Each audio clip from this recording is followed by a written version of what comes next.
Bonjour à toutes et à tous, moi c'est Jamie Cutting, je suis le coordinateur des missions à court terme ici à OM France et je suis ici pour partager avec vous une deuxième petite vidéo sur le passage de 1 Corinthiens 9 versets 16 à 23.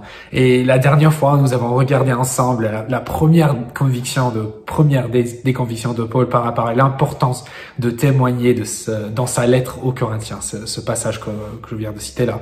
Et comment pour lui, il a dit que c'est essentiel d'avoir une relation intime avec notre Seigneur pour que Jésus nous remplisse avec une vraie passion pour témoigner de ce qu'il a fait pour nous, ce qu'il a fait dans nos vies.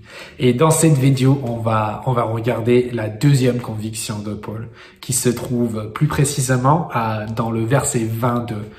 Et cette conviction, c'est que notre témoignage doit être flexible et accessible à chaque individu avec qui on en partage. Donc, si on regarde le verset 22, Paul dit plus précisément « Je me suis fait tout à tous afin d'en sauver quelques-uns ». Et il cite quelques exemples là-dessus de comment il s'est changé. Il a changé sa façon de vivre, sa façon de partager pour pouvoir mieux partager avec ces peuples dans ces contextes où il se trouvait.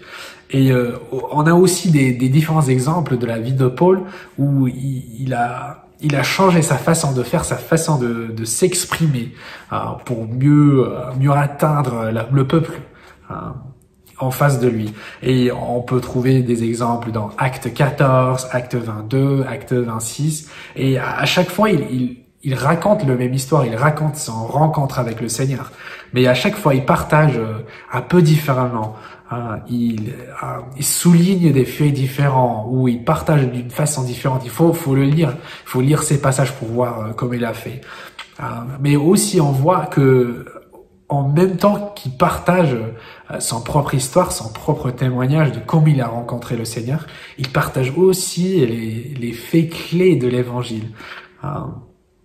Mais pour Paul, ce qui est important, c'est pas juste que notre témoignage est flexible et qu'on l'ajuste selon notre public, mais aussi que c'est quelque chose qu'on vit.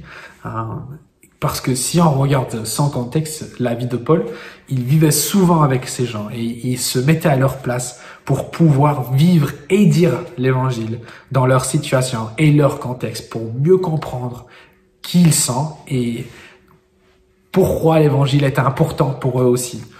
Alors, le challenge pour nous, c'est que nous devons sortir de l'église. Nous devons aller chercher des lieux où on peut partager intentionnellement notre foi en parole et en acte avec ceux qui nous entourent, ceux qui ne connaissent pas encore le Seigneur. Parce que nous avons tous un témoignage, nous avons tous une histoire à partager.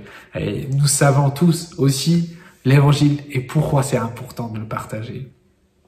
Donc, la première question pour nous, le premier challenge pour nous, c'est est-ce que nous nous mettons dans des situations où nous pouvons vivre et dire l'évangile avec ceux qui nous entourent déjà? Est-ce qu'on a trouvé ces lieux, ces endroits où on se trouve avec ceux qui ne connaissent pas encore le Seigneur? Sinon, pourquoi non? Est-ce qu'on peut chercher un lieu où on peut se trouver avec ceux qui ne connaissent pas encore le Seigneur et on peut commencer à témoigner à travers nos vies, à travers nos actes, à travers nos paroles de qui il est? Et si on n'a même pas des idées de comment faire ça, comment adapter notre témoignage, il faut se poser quelques questions avant. Et premièrement, c'est quel aspect de la vie, de l'évangile va être pertinent pour ces personnes, pour nos proches par exemple.